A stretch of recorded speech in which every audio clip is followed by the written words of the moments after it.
بے زباں کو جب وہ زباں دیتا ہے، پڑھنے کو پھر قرآن دیتا ہے، بخشنے پہ آئے جب امت کے گناہوں کو، تحفے میں پھر وہ رمضان دیتا ہے۔ رمضان المبارک کی پرنور ساعتوں میں ہم لا رہے ہیں آپ کے لیے پیغام افطار۔ عشرہ رحمت میں پیغام ہوگا حسن اخلاق کا، عشرہ مغفرت میں پیغام ہوگا حسن اعمال کا، اور عشرہ نجات میں پیغام ہوگا حسن احوال کا۔ دیکھنا نہ بھولیے گا پیغام افطار صرف رمضان ٹی وی پر۔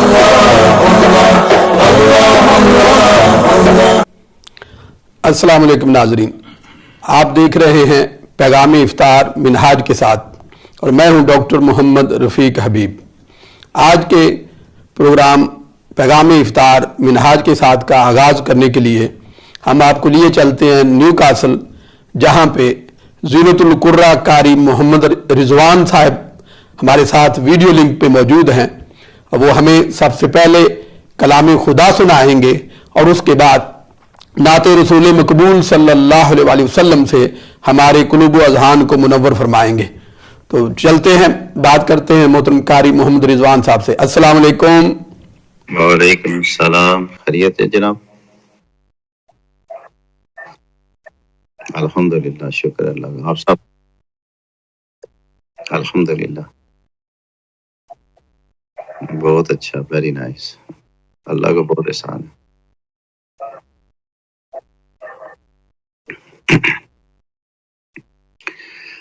اعوذ باللہ من الشیطان الرجیم،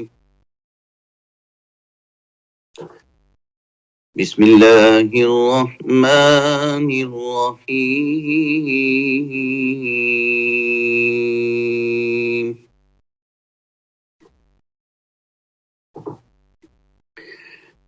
یا ایہا الانسان ما غرک بربک الکریم۔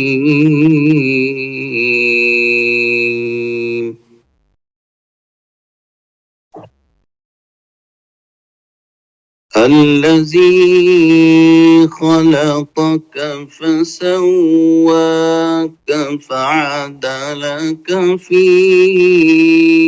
أي صورة ما شاء ركبك،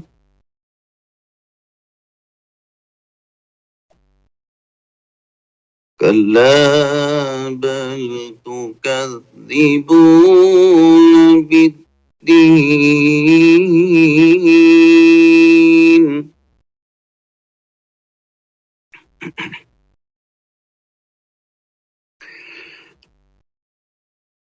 يا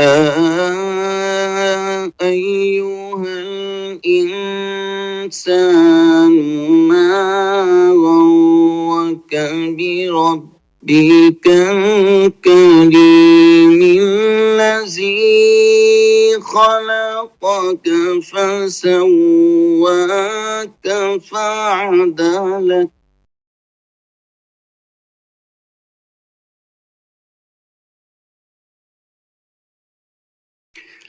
الذي خلقك فسواك فعدلك في أي صورة ما شاء ركبك، كلا بل تكذبون بالدين،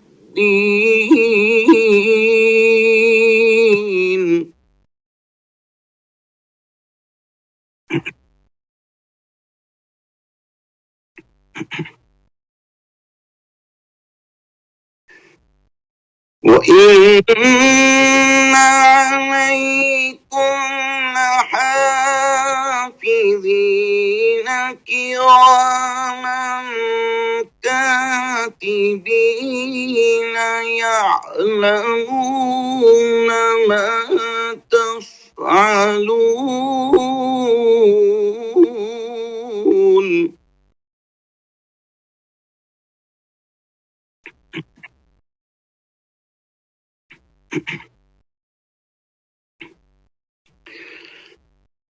وَإِنَّ عَلَيْكُمْ لَحَافِظِينَ كِرَامًا كَاتِبِينَ يَعْلَمُونَ مَا تَفْعَلُونَ إِنَّ الْأَبْرَارَ لَفِي نَعِيمٍ.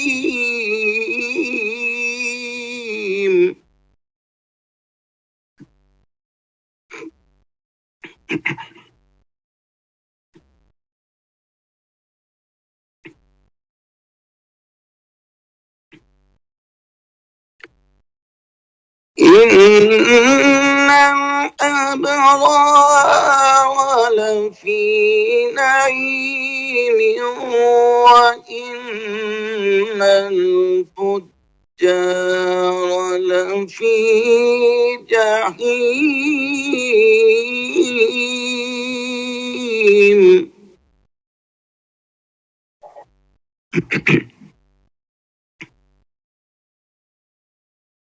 يصلونها يوم الدين.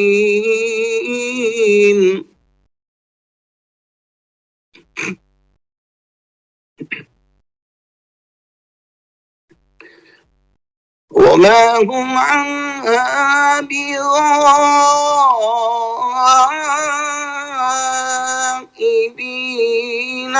وما أدراك ما يوم الدين.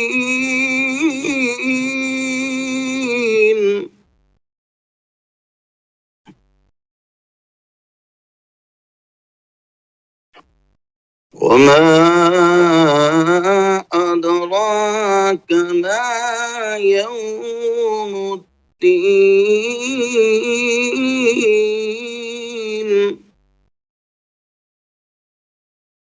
ثم ما أدراك ما يوم الدين.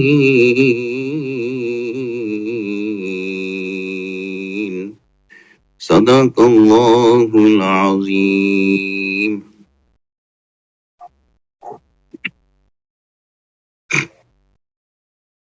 آواز میں تلاوت قرآن مجید فرمائی.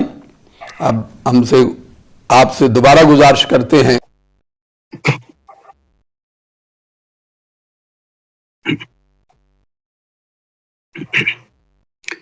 صلی اللہ علیہ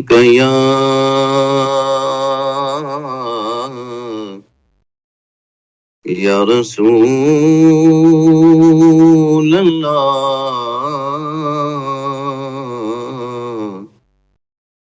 وسلم علیک یا حبیب اللہ.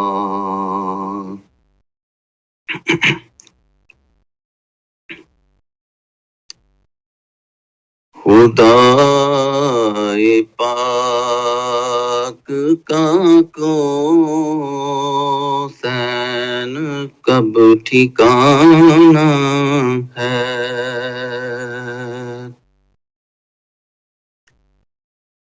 خدا پاک کا کوثین کب ٹھکانا ہے.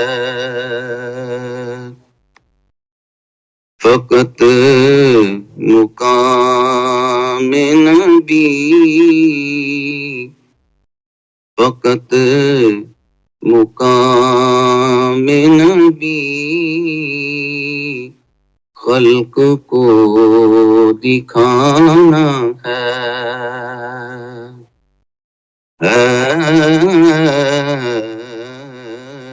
فقط مقام نبی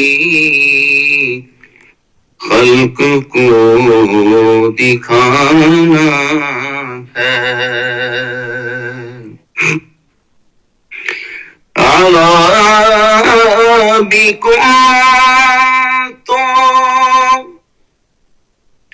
نبی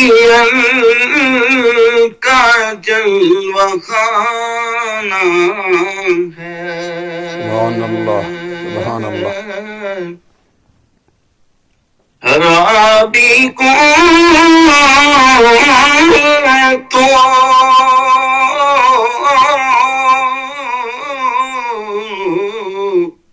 عربی کو تو نبی کا جلوہ خانہ ہے.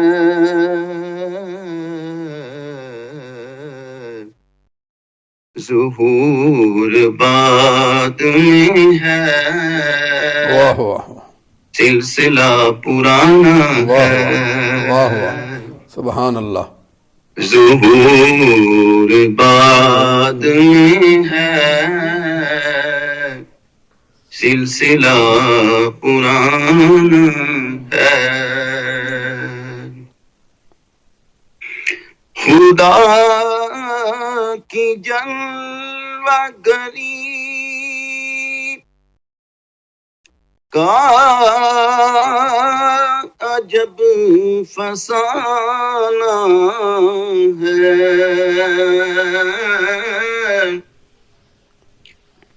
خدا کی جلوہ گری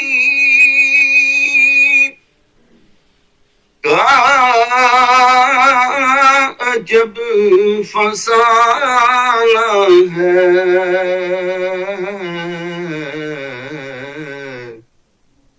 نبی کو دیکھ کے ایمان خدا پہ لانا ہے. سبحان اللہ. نبی کو دیکھ کے ایمان خدا پہ لانا ہے. تم وہ مقصد تخلیق کائنات کا،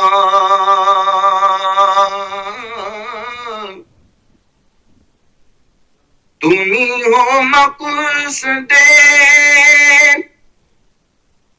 تخلیق کائنات کا.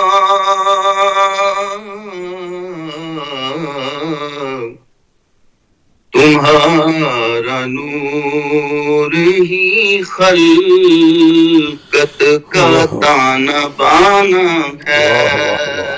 واہ واہ، سبحان اللہ. تمہارا نور ہی خلقت کا تانا بانا ہے. فقط مقام نبی خلق کو دکھانا ہے.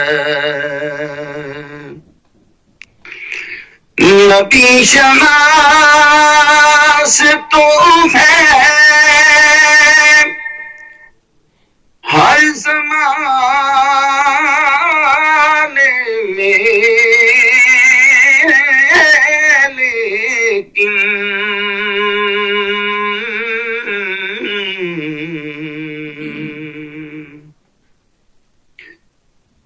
نبی شناس تو ہے ہر زمان میں، لیکن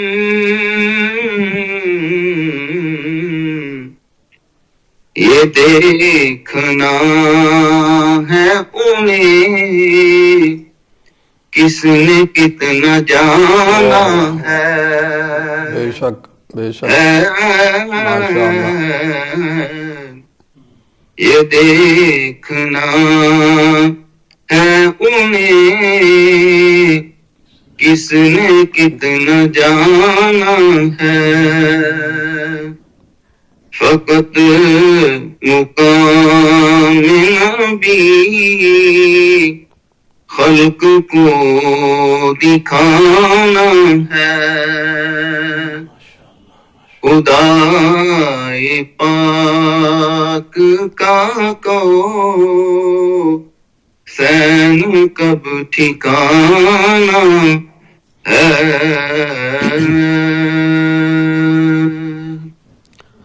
ماشاء اللہ بہت خوب قاری صاحب، اللہ تعالیٰ آپ کے علم و عمل اور آپ کے لحن داؤدی میں مزید برکتیں عطا فرمائے، اور اب آپ اسی طرح لوگوں کے دلوں کی دنیا کو ذکر خدا اور ذکر مصطفیٰ صلی اللہ علیہ وسلم سے گرماتے رہیں اور آباد کرتے رہیں۔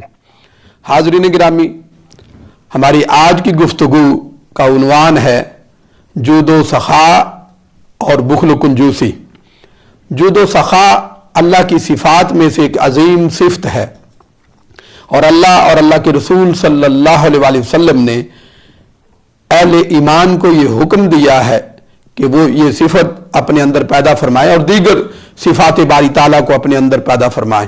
حضور نبی اکرم صلی اللہ علیہ وسلم نے ارشاد فرمایا، تخلقوا باخلاق اللہ، کہ اللہ کے اخلاق کو اپنے اندر پیدا فرماؤ۔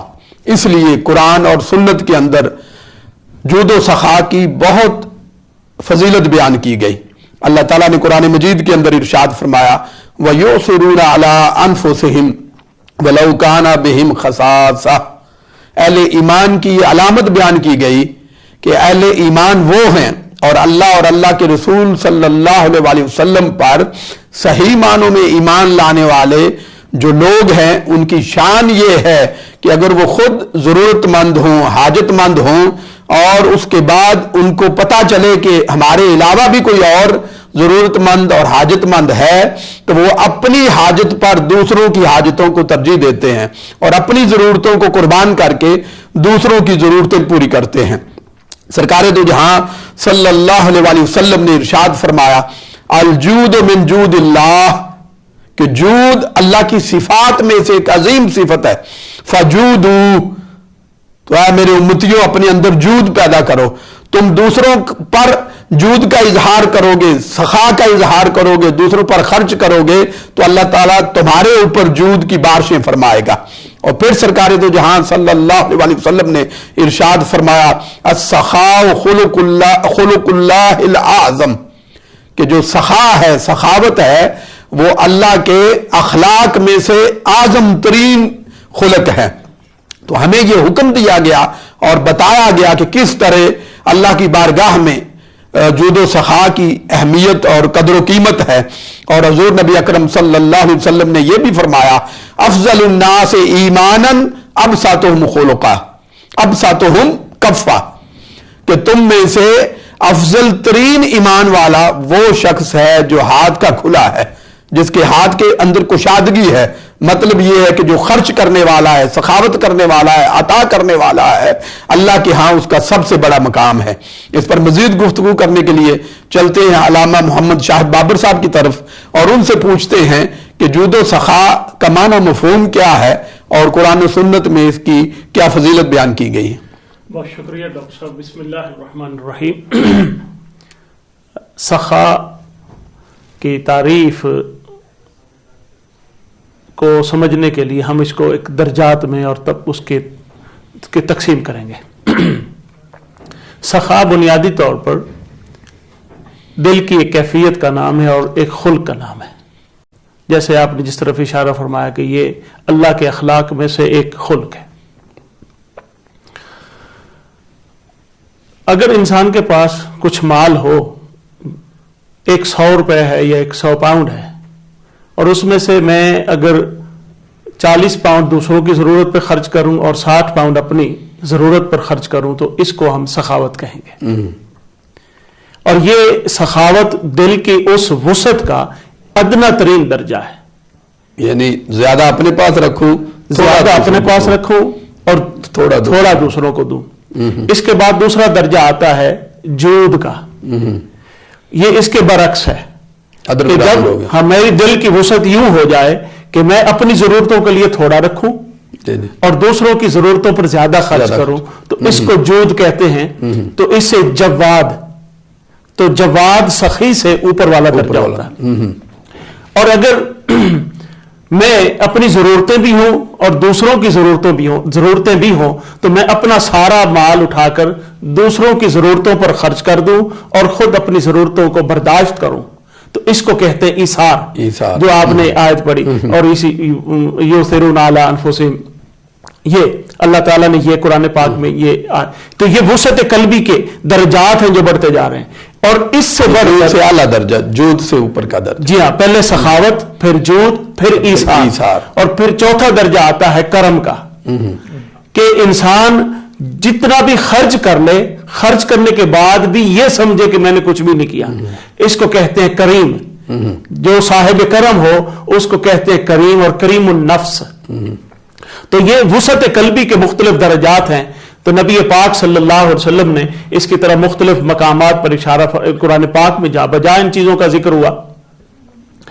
حضرت امام غزالی رحمۃ اللہ تعالی علیہ بیان فرماتے ہیں کہ حضور نبی اکرم صلی اللہ علیہ وسلم نے فرمایا کہ سخا جنت میں ایک درخت کا نام ہے، اور وہ اتنا بڑا درخت ہے کہ اس کی جڑیں اور اس کی شاخیں زمین تک پھیلی ہوئی ہیں. اور اس کے برعکس بخل بھی جہنم کا ایک درخت ہے جس کی شاخیں بھی زمین تک پھیلی ہوئی ہیں.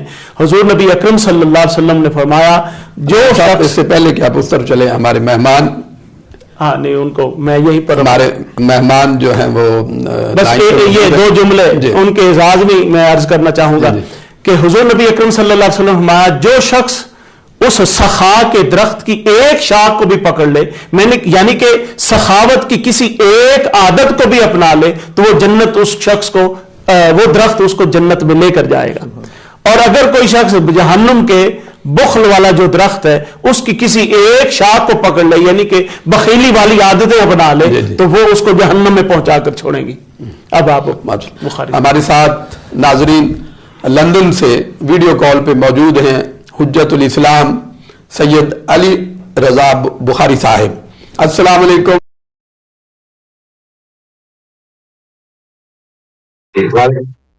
اللہ وبرکاتہ. میرے تمام کے تمام علماء کرام کو، آپ کو بہت بہت سلام ہو. پروردگار آپ لوگوں کو سلامت رکھے.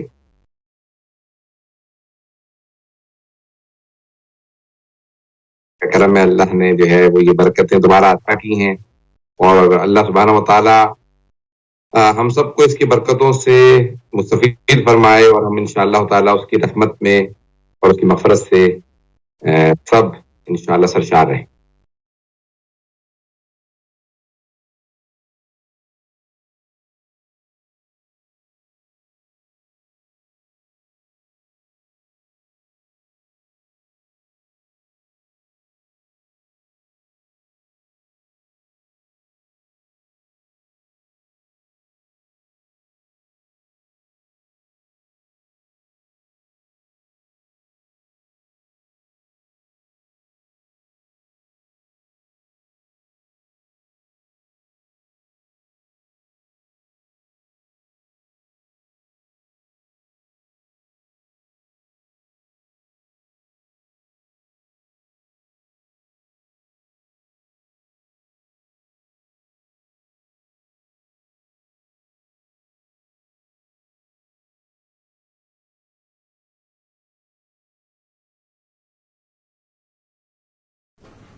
جی پہلے تو خود نبی اکرم صلی اللہ علیہ وسلم کی حدیث ہے بہار میں کہ ما جبل اللہ ولیا لہو الا علی السخاء. اللہ نے کسی بھی ولی کو کوئی مقام عطا نہیں کیا جب تک کہ اس میں سخاوت نہ ہو.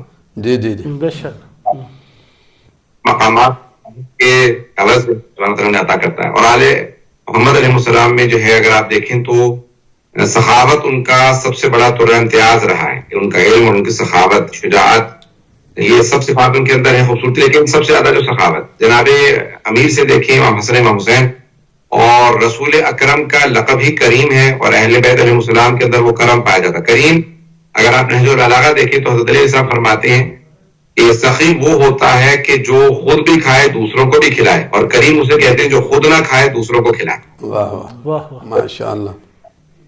خدا کے متعلق فرمایا کہ آپ کریم تھے، آپ خود نہیں کھاتے تھے، دوسروں کو کھلاتے تھے.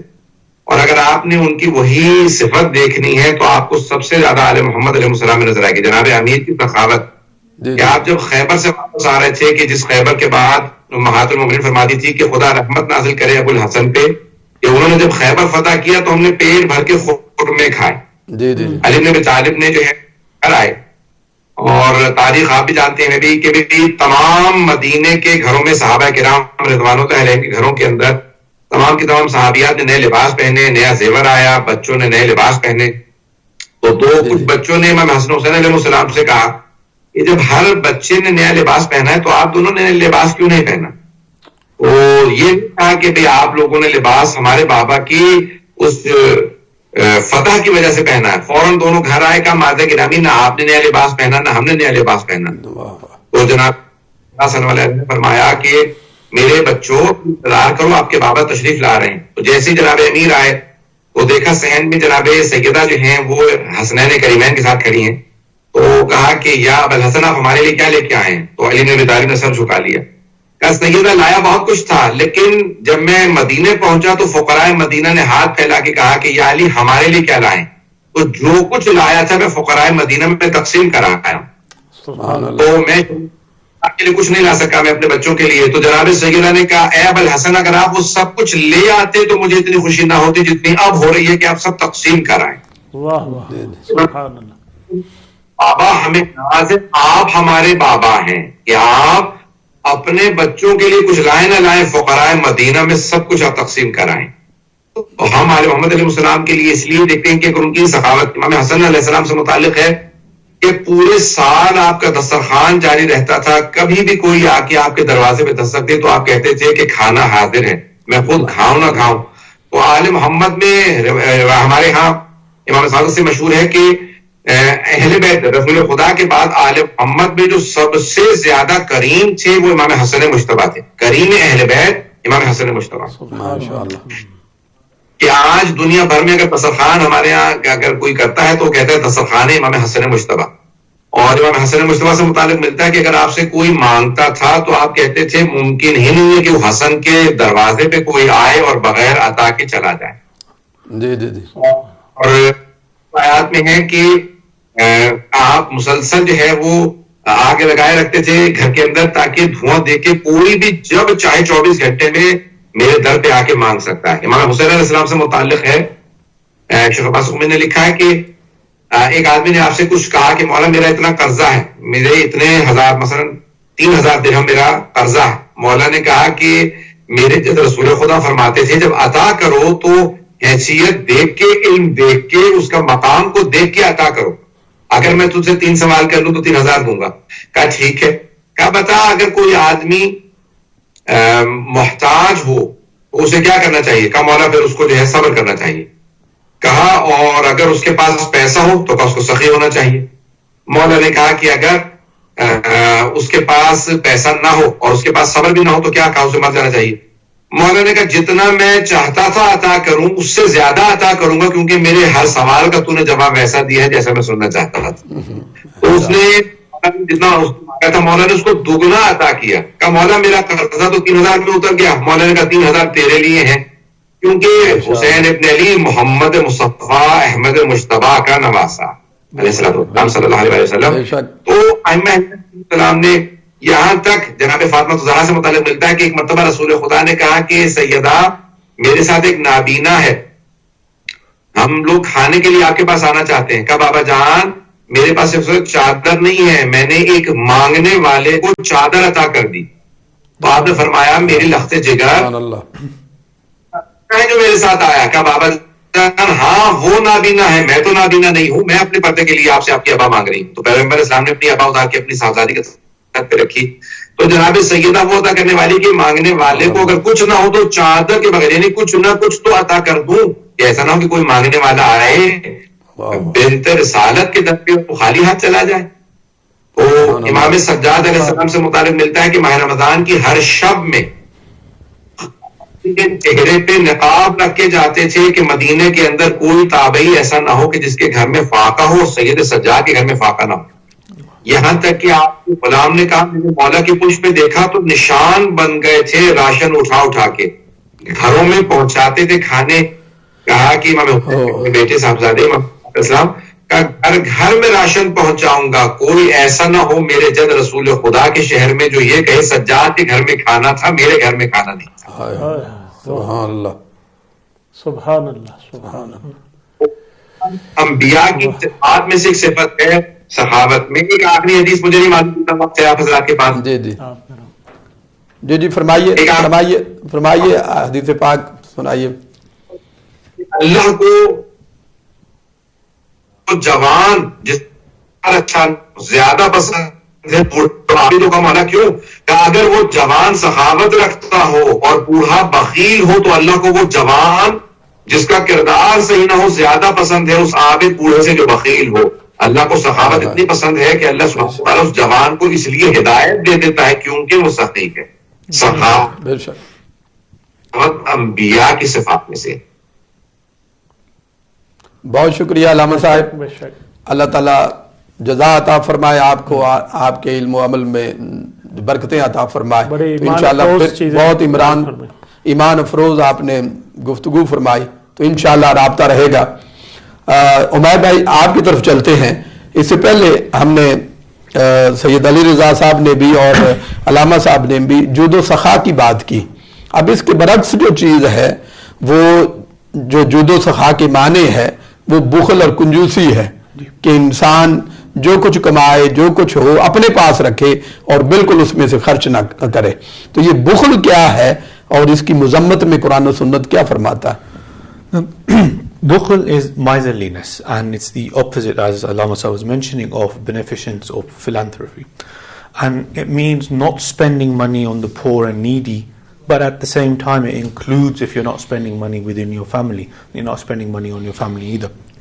And Allah subhanahu wa ta'ala says in the Quran, in Surah Al-Imran, Ayah 180, first part of Ayah 180, that those who are miserly in giving away from their wealth, which Allah subhanahu wa ta'ala has bestowed upon them.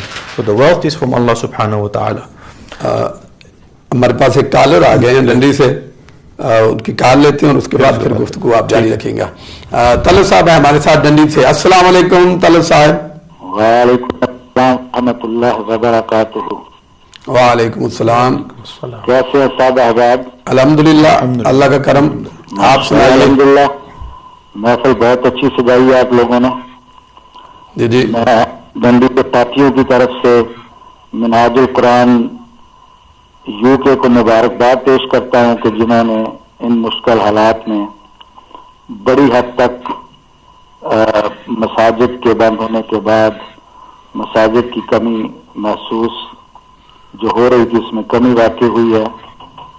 ہم سب کی طرف سے آپ کا بہت بہت شکریہ بھی ہے اور مبارکباد بھی ہے. سوال میرا یہ ہے کہ آپ ماشاءاللہ بہت اچھا موضوع لے کے بیٹھے ہیں. سخائے نفس کے حوالے سے بھی کچھ تفصیلات پلیز بتا دیں. ٹھیک ہے انشاءاللہ. یہ عمیر بھائی کے بعد علامہ صاحب سے پھر پوچھتے ہیں کہ سخائے نفس کیا ہے. جی تھینک یو ویری مچ جناب طلعت صاحب. Allah subhanahu wa ta'ala says in Surah Al-Imran, and those who are miserly in giving away from the wealth which Allah has bestowed upon them out of His bounty, and we have and His bounty, and must never consider that the miserliness of themselves will be any benefit to them, and it is rather injurious to them, it's rather bad for them. So Allah subhanahu wa ta'ala is saying that from my wealth you're not spending any money, you're trying to save that money, you're trying to say, oh, this money will be I need to keep that money, and you holding that money and you're holding the love of that money, then that money is going to be injurious to you and it's not going to benefit you in any way.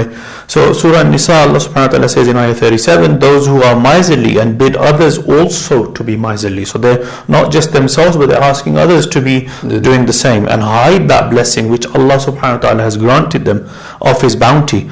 And we have prepared a disgraceful torment for the disbelievers. So this is a mark of disbelievers. Allah subhanahu wa ta'ala is equating that with disbelievers, a characteristic of disbelievers. So again Allah subhanahu wa ta'ala is mentioning one thing that's common is that it's from Allah subhanahu wa ta'ala. All this wealth that we have is from Allah subhanahu wa ta'ala. So being stingy from that wealth is going against the word of Allah subhanahu wa ta'ala. It's hadith reported by Imam Bukhari in his book Al-Adab al-Mufrad. What disease is more harmful than miserliness? From Rasulullah sallallahu alaihi wasallam, a question that there is no other disease that's more harmful to the human being than miserliness, and that's both physically in this world and also in the hereafter, on the day of judgment. And reported in Bukhari, Rasulullah sallallahu alaihi wasallam continuously when he made his du'as, one of the ones that's repeated the most often is protection from miserliness. So Rasulullah sallallahu alaihi wasallam asked for protection from miserliness amongst other things as well, amongst the azab of grave, or the torment in the grave. So Rasulullah sallallahu alaihi wasallam and Allah subhanahu wa ta'ala are both condemning this characteristic and are both asking the believers to step away from that, asking the believers, because sakhawat or generosity is a mark of a believer, and the bukhul or miserliness is a mark of a disbeliever. So Allah subhanahu wa ta'ala is asking them to step away from that, and Rasulullah sallallahu alaihi wasallam is again enforcing that through his hadith and through his actions. That we should be stepping away from these characteristics that might be inside of us. Okay جی علامہ صاحب، ہمارے collar نے سوال کیا کہ سخائے نفس کیا ہوتی ہے، اس حوالے سے فرمائی. ہاں، دو تصوف میں دو ٹرمز استعمال ہوتی ہیں، سخائے مال اور سخائے نفس. سخائے مال کا ہم ذکر کر چکے ہیں، اور یہ آسان ہے.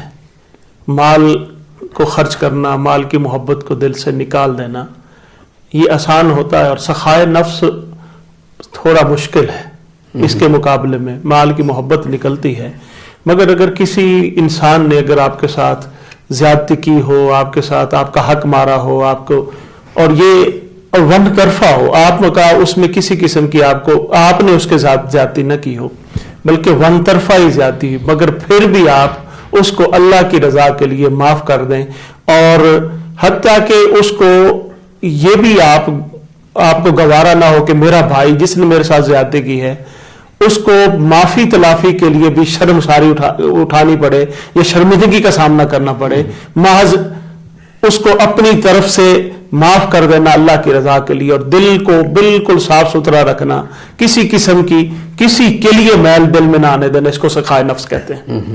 ماشاءاللہ. جی عمیر بھائی، چلتے ہیں آپ کی طرف. اس پہ ذرا روشنی فرمائیے کہ بخل جو ہے اس کے ہماری سیرت پر، کردار پر کیا منفی اثرات پیدا ہو سکتے ہیں اور پیدا ہوتے ہیں.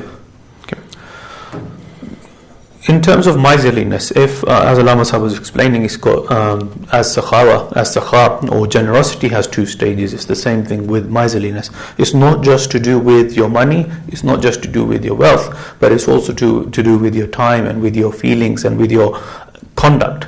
Now, if you have miserliness within you, then that comes out into your actions as well, and that through your actions you will be displaying that miserliness. ایک اور کال ہے ہمارے ساتھ گلاسکو سے. السلام علیکم. جی وعلیکم السلام ورحمۃ اللہ وبرکاتہ. جناب کیا نام ہے آپ کا؟ میرا نام جی فیض الحسنین بات کر رہا ہوں. کیا حال ہے؟ جی الحمدللہ خیریت ہے؟ ماشاء اللہ بہت اچھا پروگرام ہے، ہمیں استفادہ کرنے کا موقع ملا. اللہ تعالیٰ آپ کو جزاک خیر عطا فرمائے. شکریہ شکریہ. سوال یہ ہے کہ جیسے آپ ریلیٹڈ وہ موضوع کی طرف کہ ہمارے پاس بعض آدمی جن کے پاس اللہ تعالیٰ نے اپنا کرم کیا ہوا ہوتا ہے، ان کو اپنے مال سے نوازا ہوتا ہے، تو ہمارا یہ ہوتا ہے کہ جو کوئی قریب رشتے دار یا ہمسائے یا جن سے ہماری کوئی کسی وجہ سے تھوڑی سی انبن ہوتی ہے، تو لیکن ہمیں پتہ بھی ہوتا ہے کہ یہ حقدار ہے اور یہ ہم ان کو نہیں دیتے اور جگہ دے دیتے. اس چیز کے بارے میں بھی تھوڑا سا روشنی. جی جناب علامہ صاحب، بہت اہم سوال ہے، اور یہ انفارچونیٹلی ہمارے یہاں بہت زیادہ پایا جاتا ہے کہ ہم بعض جگہ بہت خرچ کرتے ہیں اور اپنی دھار مٹانے کی کوشش کرتے ہیں، لیکن خدا لوگ مستحق ہوتے ہیں، ضرورت ہوتی ہے، حکمت ہوتے ہیں، لیکن ہماری توجہ کی طرف نہیں جاتی. اس حوالے سے کیا کہیں گے؟ یہ بڑا